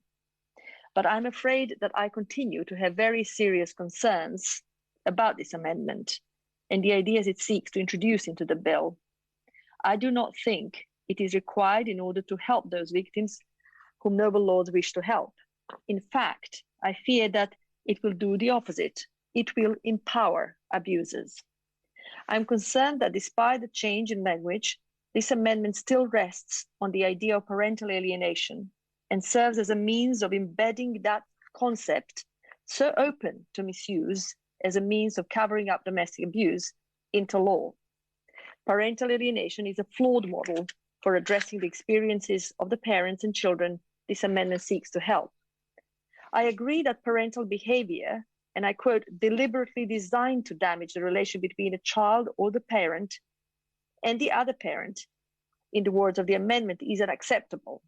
But the concept of parental alienation is so open to misuse in a way that is deeply harmful to children who are victims of domestic violence that we have to be extremely cautious. Its lack of rigorous scientific foundation or clear definition means that it does not actually assist with addressing abuse. Rather, it has become a vehicle for minimizing and evading legitimate allegations of domestic abuse and child abuse by suggesting that child victims, often suffering serious medical trauma and with valid reasons for resisting contact with the abusive parent, have been manipulated by a so-called alienating parent. In the United States, where the concept originated, when a parent claims alienation, courts are more than twice as likely to disbelieve evidence of any time of abuse and almost 4 times less likely to believe a protective parent's claims of child abuse. The result is that children are often forced to live with their abuser, but at risk of serious harm, of lifelong trauma, and even death. My lords, I don't think that we need this imported into our law. I do not wish to diminish or ignore the experiences of those who feel that their relationships with their children have been undermined and damaged by a protective parent. They are victims too, and we must hear their voices. I am also open to being told that I'm wrong, and I have sought additional clarification from experts on domestic abuse. What they tell me is that this behavior is an example of coercive control. We already have the legal means to tackle it under existing laws on coercive control. The recognition of children as victims in this bill should strengthen that, as should the very welcome government amendment on post-separation abuse. My lords, if laws to tackle this behavior already exist, then there can be no case for us introducing any concepts or amendments which come with so many proven risks to children attached. However, there is a strong case, and I will argue in my speech later on my amendment on training, for training of judges. Children must have contact with both parents, but not at any price. We can't be dismissing child's voice when they disclose abuse. And before I close, my lords, I believe it is important to make one final point. This is not aimed at anyone in your lordship's house, but it is necessary as a matter of basic principle, and I think serves to confirm some of what I have said about the dangers of the concept of parental alienation. The behavior of some of the proponents of is aggressive, bullying, and abusive. They attempt to silence anyone who disagrees with them. People who have dared challenge parental alienation have faced vitriolic attacks and regular attempts to undermine their careers and even see them sacked from their jobs. Respected experts have been called fraudulent, corrupt, lying, biased. People who have devoted their careers to tackling abuse have been described as child abusers. My lords, we cannot ignore these attacks. Since we began to debate this bill, they have increased. One person who has faced a great deal of harassment tells me that it has significantly escalated and continues on almost daily basis since the bill received its second reading in your lordship's house. My lords, I have spent most of my career working in foreign policy. I have never witnessed behavior like this until I became involved in these debates. Many supporters of parental alienation outside this house seek to use abusive behavior to silence their critics. And in doing so, they only serve to remind us of why we have such serious concerns about this concept and why it is imperative we do not allow it into our laws. I call Lord Winston. My lords, I thank the House for its indulgence. My internet connection collapsed completely during Baroness Brinton's speech, and I missed a great deal of what has been said, so I apologise for that. And of course, it goes without saying that despite the fact that parental divorce and separation is the second most prevalent adverse event during childhood, this is it's a highly prevalent event. It's plenty of evidence that most children who experience parental divorce don't develop long-lasting problems. But many studies show that children are remarkably resilient. Long-term studies of children in Romania, for example, after Ceausescu's regime, showed that providing they are adopted into loving and caring families, they return to almost a normal existence. But even so, there are certain times when biology conflicts with resilience, for example, when children are first socializing, with puberty, with adolescence, and indeed with certain mental conditions. Nor can we ignore good follow-up studies from all ages which report problems. They confirm that young people who experience parental divorce, compared with those children who remained in two-parent families, are of course at increased risk for a whole host of difficulties. They include depression later on in life. They may involve poor social values and behavior, lack of empathy, various psychopathological disorders, substance abuse, and academic underachievement. The point I want to make is that these children and adolescents are much more vulnerable to various pressures, particularly when one parent, divorced or separated, deliberately attempts to undermine his or her offspring's relationship with the other parent.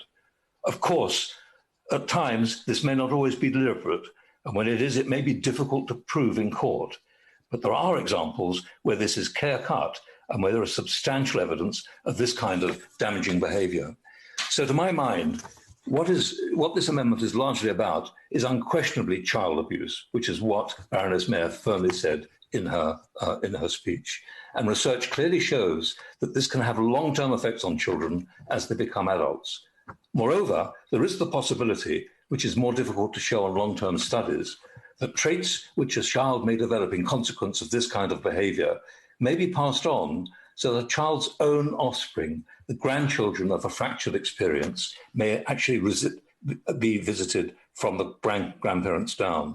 There's incidentally increasing evidence for a biological mechanism for such inherited behaviour, and there's some significant indication that this may be epigenetic, chemical alteration which influences the way that the genes actually function. Evidence is growing, and it may be true in one particular set of conditions which are of growing interest in human development in this particular case.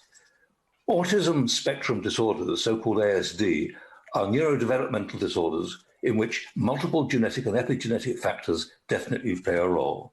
As long ago as 1991, the famous expert Professor Rutter pointed out that mistaken stereotypes, he meant of psychiatric and behavioral genetics, including the idea that strong effects might mean environmental influences, must be unimportant, and he was decrying that.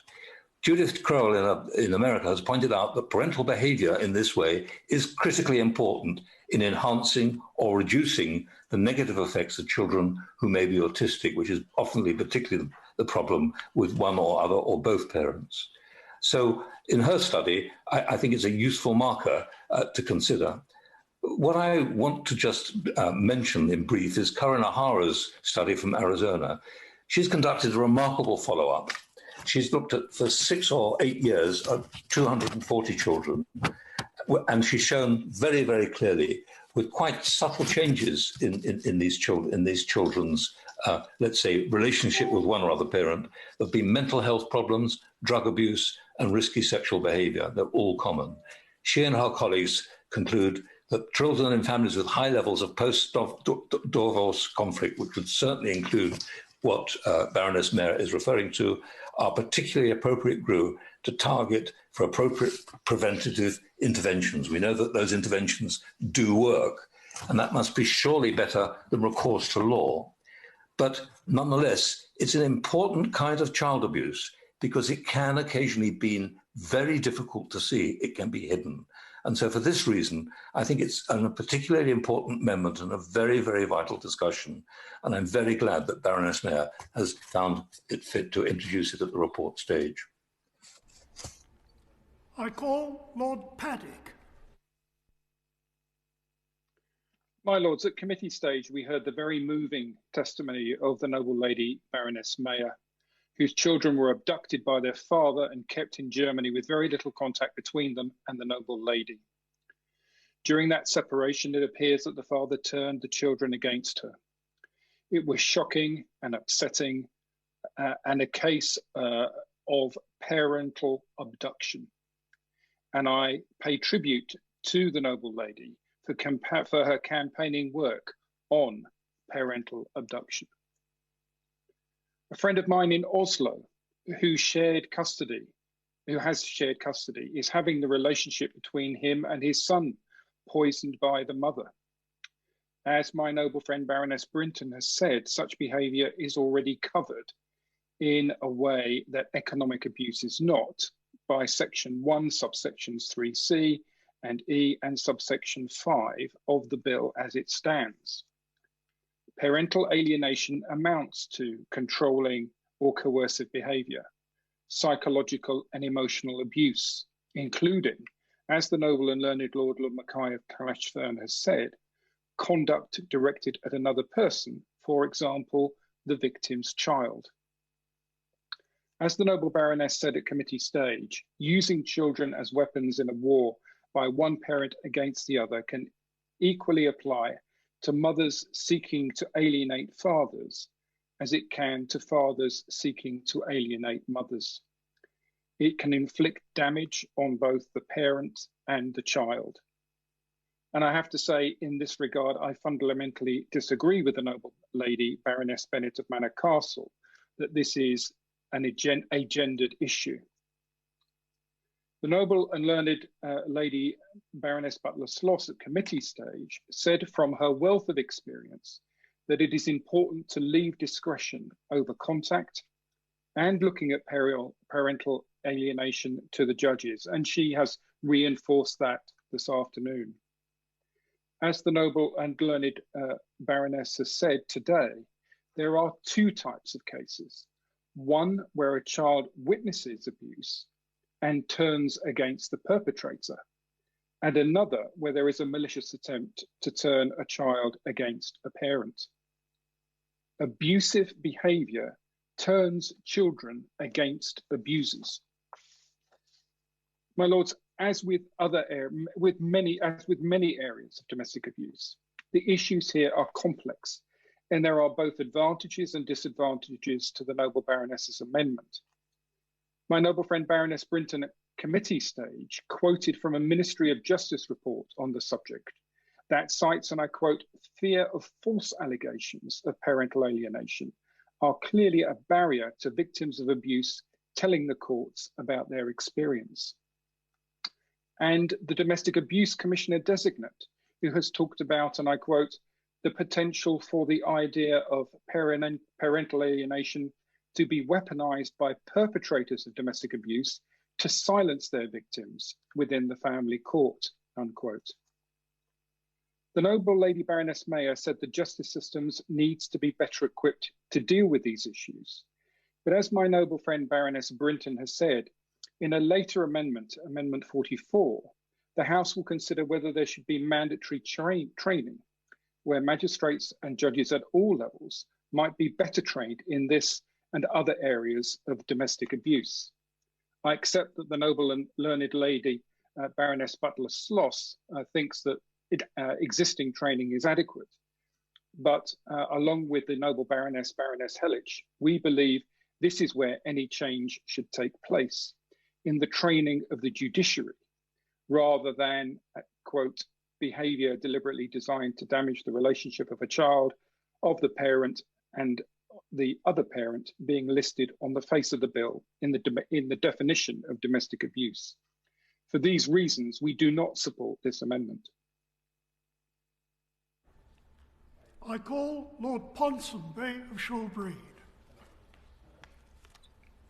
My Lords, I remind the House that I sit as a family magistrate in central London, and I regularly deal with these types of cases. My Lords, I have to say, I think this has been a better debate than the debate we had at committee stage. And the reason I think it's a better debate is many of the speakers showed a greater appreciation of the complexity of these types of cases which we hear in court. And a number of the speakers, including speakers who put their name to this amendment, made it clear that if the noble lady, the minister, makes it crystal clear that the term parental alienation will be dealt with fully off the face of the bill, then that they would think that is a good solution to the amendment which we're faced with. We've had a number of very eminent lawyers, Lord Mackay, Lord Morris, and Baroness, my noble friend Baroness Chakrabarti, who've said it's clearly their view that the amendment isn't necessary as long as the issue itself is addressed elsewhere. My Lords, we've had a lot of contributions, and I won't go through all the noble lords who've spoken, but I just wanted to pick up a couple of points made by noble lords. And the one particular contribution by the noble lord, Lord Harris of Pentriggarth, he spoke about the distressing and polarising effects of the issue being debated at committee stage. And I think we've all received a huge amount of lobbying material since then.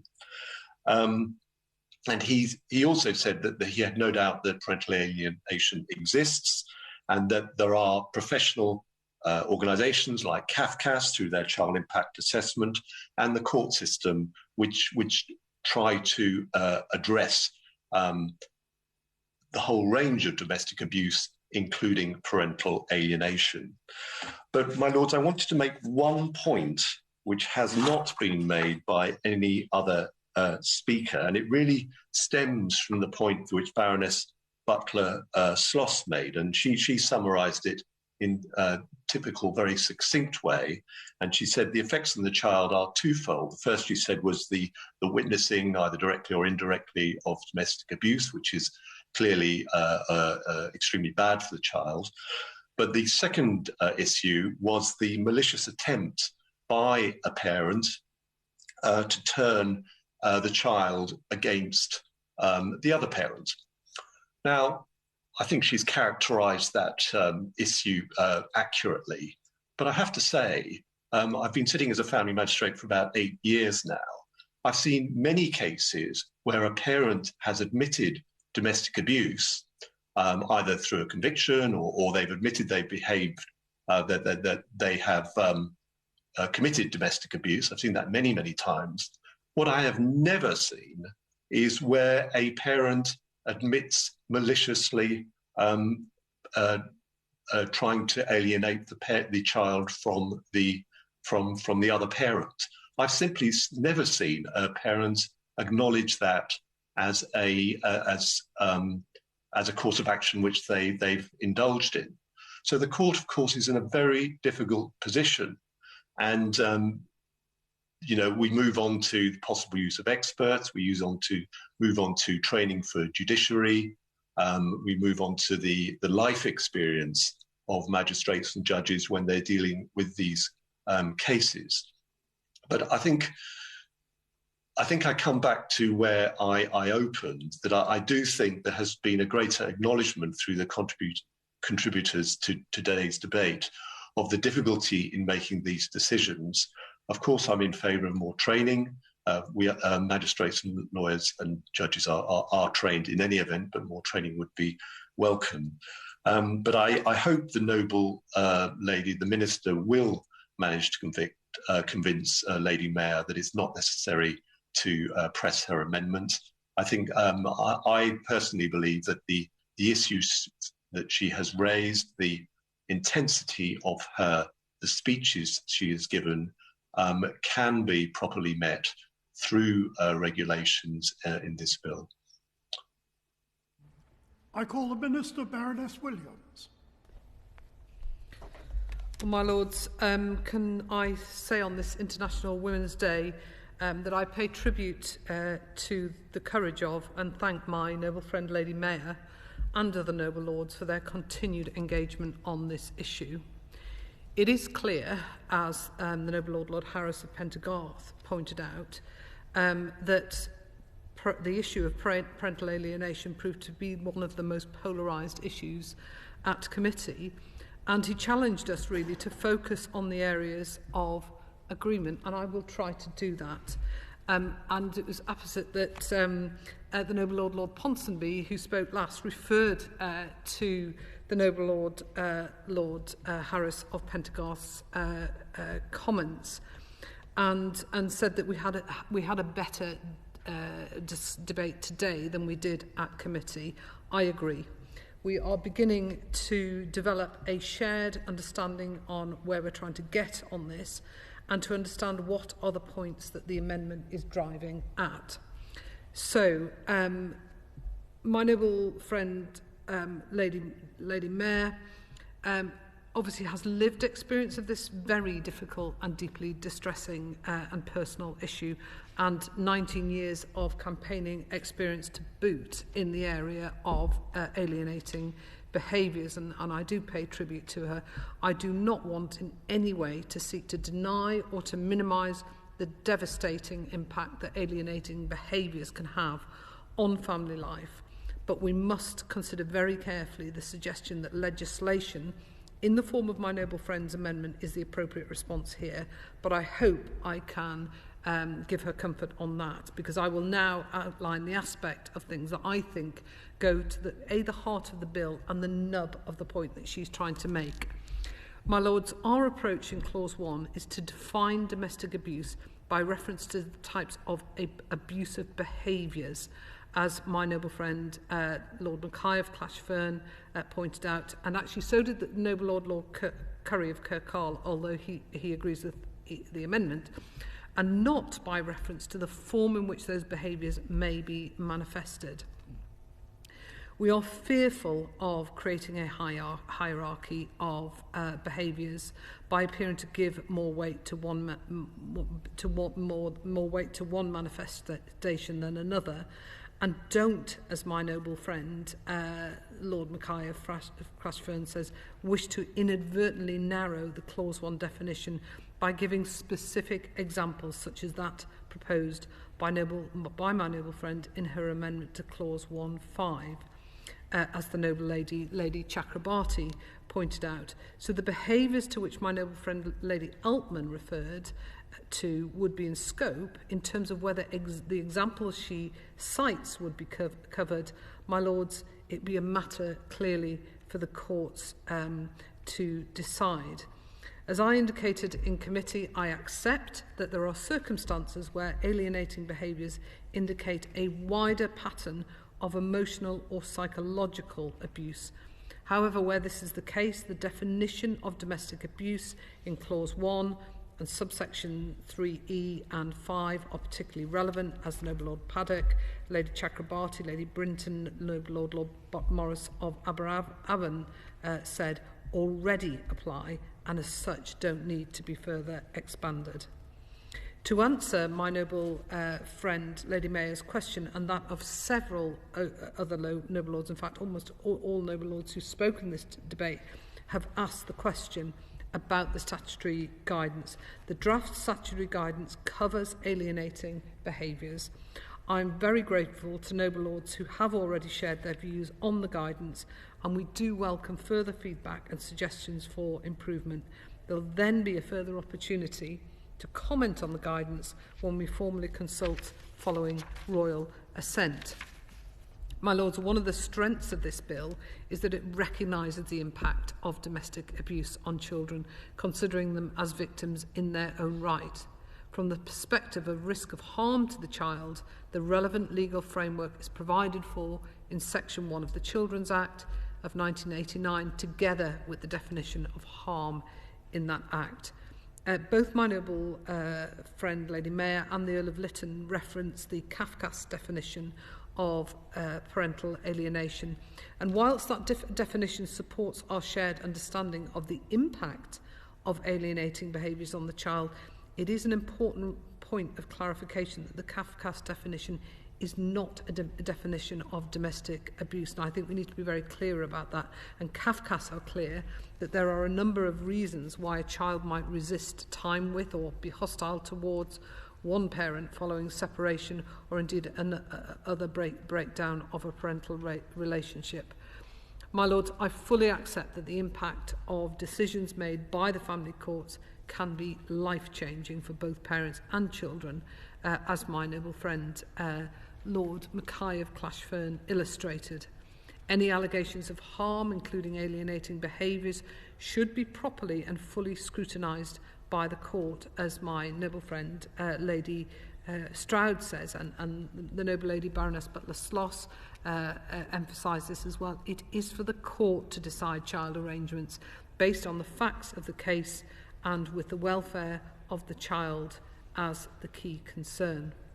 I listened with intent to the noble Lady Bennett of Manor Castle's testimony of historic court practice, and I acknowledge that there's work to be done to improve the court process, and in particular to ensure that the system better protects victims of domestic abuse and their children.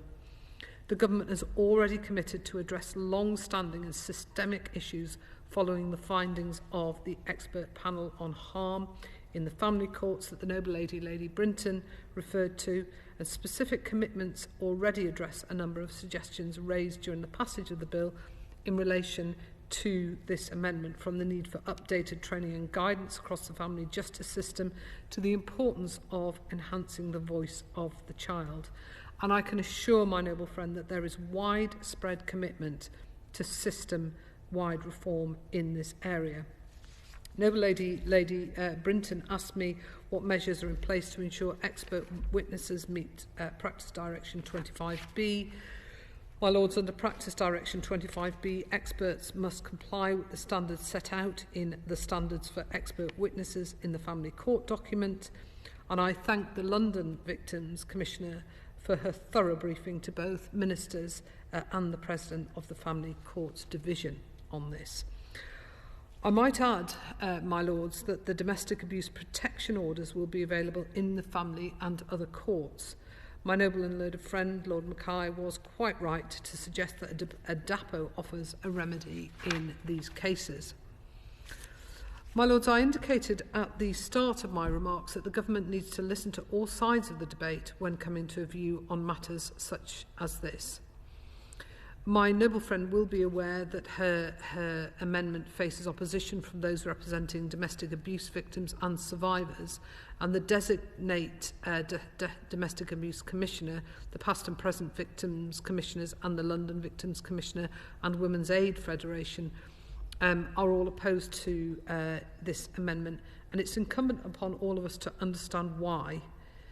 My Lords, adding parental alienation to the bill could allow for it to be weaponised, as I think I've heard noble lords saying, by perpetrators of domestic abuse. Perpetrators who are not seeing their children because their former partners are actually trying to keep those children safe could, for example, allege in turn that they're victims of domestic abuse themselves in the form of parental alienation. I'm grateful to those who've raised concerns on this point, and I'm in agreement that we can't allow survivors of domestic abuse to be reframed as perpetrators in this way. My Lords, we should further be concerned that fear of false allegations of parental alienation already present a barrier to victims telling the courts about their experiences of abuse and those of their children. I note, as other noble lords, and particularly noble Lady Brinton, have commented, that those experiences are evidenced in the Harm Panel report published last year. This presents a real and serious risk which runs contrary to the purpose of the bill. My Lords, this bill seeks to improve our understanding of and response to domestic abuse. Though unintended, including parental alienation on the face of the bill, in whatever terms it's described, risks silencing survivors of domestic abuse, and worse, it risks further harm to survivors and their children. I acknowledge the complexities, however, involved in this debate, and but I would submit that those risks be avoided.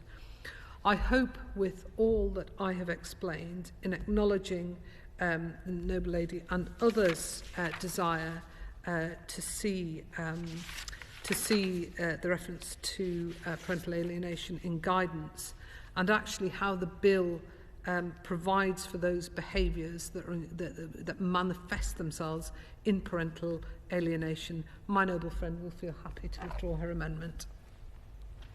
I call Baroness Meyer. Sorry, I've stood up too early. My Lords, first of all, I would like to thank all the people who put the amendment with me, Lord Mackay, Baroness Altman, the Earl of Lytton, and everybody who spoke today, particularly those who spoke in favour of this amendment. It's been a very interesting debate, and I really thank everybody for participating. But I have to say that with the conclusions now, I realize that my job hasn't been done whatsoever, that there is still a huge misunderstanding about what was the point of my amendment and what parental alienation, call it as you want, is about. We're talking not about false allegations, but we're talking about real allegations. We're talking about parents who have been abused by the other parent using the child. I mean, this is a terrible form of abuse. And listening to the London Commissioner, who has been actually attacking all the mothers and fathers who are talking about parental alienation. I mean, you need to look at the Twitter that war that's been going on. It's been very ugly. And I'm really hurt that one says that one has to listen to victims, but one is basically choosing what types of victims. I have a hordes of parents, some of them are probably listening to what I'm saying now, emailing me, signing letters, saying, please stand for us. And I can hear that the voice is not heard. So what I want to say is just that I'm really disappointed that the government has not actually really listened to what I was trying to do. I understand that some mothers, on one hand, are worried that this could be used against them, but as everybody said, it can be decided by courts. And courts obviously need a little bit more training, but because this issue is so complicated, we also need to have psychiatrists in there. And I think there is a deep misunderstanding about what is an alienated, or whatever you call it, child. A child who has been constantly told, usually those children have been separated from their parents, they have no access whatsoever with one of their parents, and the other parent is constantly telling them, your other parent doesn't love you. Some of them have been told your other parent is dead. I've had, in my submission, I had letters of people who committed suicide. I have letters of parents of children who committed suicide. And so I just hope that the minimum, that the minister can really guarantee that this is going to be in the guidance, and that more debate and conversation has to be done, because this issue needs to be understood better. But in the evidence before me, I withdraw my amendment, very much on the hope that something will be heard, and I will probably come back to this issue, because if for 19 years I fought for it and I still haven't passed on really what it's about, I think I still have a war ahead of me. So thank you. Is it your Lordship's pleasure that this amendment be withdrawn? The amendment